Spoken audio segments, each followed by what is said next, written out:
పశ్చిమ గోదావరి జిల్లా పాలకొల్లు మండలంలోని పలు గ్రామాల్లో 3 కోట్ల 4 లక్షల రూపాయలతో జలవనరుల శాఖ మంత్రి నిమ్మల రామానాయుడు అభివృద్ధి కార్యక్రమాలు చేపట్టారు.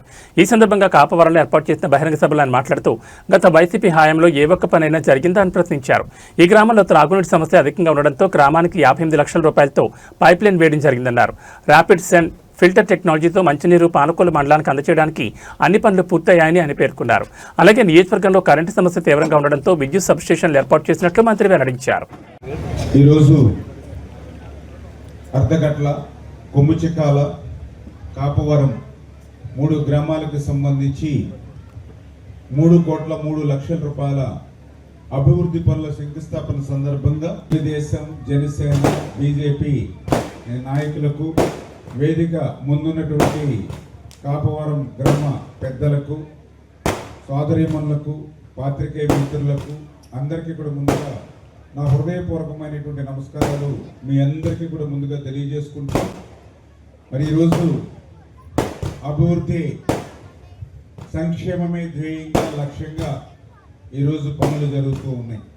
ఈ రకంగా 3 కోట్ల 3 లక్షల రూపాయలు ఈరోజు మనం శంకుస్థాపన చేసుకునేటువంటి పరిస్థితి అని చెప్పి సందర్భంగా తెలియజేసుకుంటూ, మరి ఈ రకంగా మన ప్రభుత్వ అధికారంలోకి వచ్చిన తర్వాత అభివృద్ధిని పెద్ద ఎత్తున ముందుకు తీసుకెళ్తూ ఈ గ్రామంలో డ్రింకింగ్ వాటర్ సమస్య చాలా తీవ్రంగా ఉంది. ఆ డ్రింకింగ్ వాటర్ నిమిత్తం కూడా మరి ఏదైతే 58 లక్షల రూపాయలు మరి నిధులు మంజూరు చేసి ఆల్రెడీ ఈ యొక్క ఇంటర్నల్ పైప్ లైన్స్ ఇవన్నీ కూడా పూర్తి చేయడం జరిగింది గ్రామ పరిధిలో వరకు. అందుకే ఈ యొక్క మంచినీరు సమస్య తీర్చడం కోసమే కొమ్ముచిక్కాలలో అక్కడ నుంచి వాటర్ తీసుకురావాలని, ఎందుకంటే అక్కడ కొంచెం చెరువు పెద్దగా ఉంది, వాటర్ ఫెసిలిటీ ఉంది అనే ఉద్దేశంతో 3 కోట్ల 8 లక్షల రూపాయలు కొమ్ముచిక్కాల్లో శాంక్షన్ చేసి కొమ్ముచిక్కాల్లో ర్యాపిడ్ శాండ్ ఫిల్టర్ పెడుతూ ఉన్నాం. అక్కడ అంటే లంకలగూడేరులో ఏ రకంగా అయితే ర్యాపిడ్ శాండ్ ఫిల్టర్ ఉందో అదేవిధంగా కొమ్ముచిక్కాల్లో కూడా ర్యాపిడ్ శాండ్ ఫిల్టర్ పెట్టి అక్కడి నుంచి మన కాపవరానికి పైప్ లైన్ తీసుకొస్తూ ఉన్నాం వాటర్. ఆల్రెడీ పైప్ లైన్ కూడా పూర్తయింది.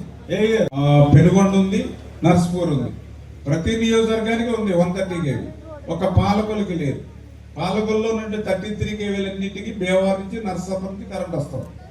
అందుకని మనకి ఏ చిన్నపాటి గాలి వేసినా వర్షం వచ్చినా పవర్ పోతుంది. అందుకే ఇప్పుడు మన పాలకొల్లులోనే దగ్గర 200-250 కోట్లు అవుతుంది ఆ 230 సబ్స్టేషన్.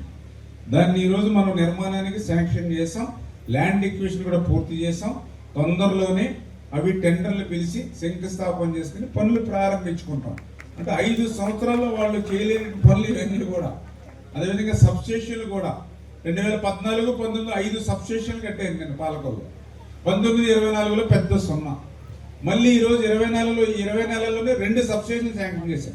ఆల్రెడీ ఒకటి ప్రారంభించేసాం నాగరాజుపేటలో, ఇంకోటి పేరు మొన్ననే శంకుస్థాపన చేసాం మేడపాడులో, ఇంకొక 2 రెడీగా ఉన్నాయి. మళ్ళీ ఇప్పుడు స్థలం కోసం చూస్తూ ఉన్నాం.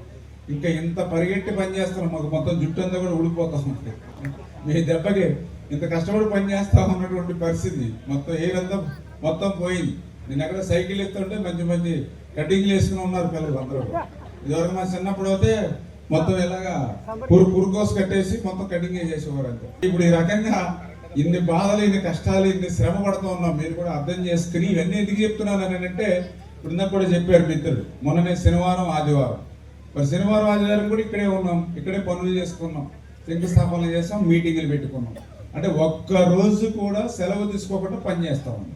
అంటే దయవుంచి నేను మిమ్మల్ని కోరేది ఏంటంటే, ఇంత కష్టపడి పనిచేసేటువంటి ప్రభుత్వం, ఇంత కష్టపడి పనిచేసేటువంటి నాయకులు శనివారం ఆదివారం అనేటువంటి సెలవు కూడా తీసుకోకుండా ఎక్కడెక్కడో మంచి మరి విదేశాల్లో లేకపోతే ఇతర కార్యక్రమాలు ఉన్నప్పుడు కూడా వాటికంటే నా రాష్ట్రం, నా ప్రజలు ముఖ్యం అనుకునేటువంటి వారిని దయవుంచి మీరందరూ కూడా భవిష్యత్తులో ఆశీర్వదించాలని చెప్పి మరొక్కసారి మీ ద్వారా కోరుకుంటూ, అదేవిధంగా ఈరోజు ఎంతో సంక్షేమం, ఈవేళ పింఛన్లు కూడా మీరందరూ కూడా చూస్తూ ఉన్నారు.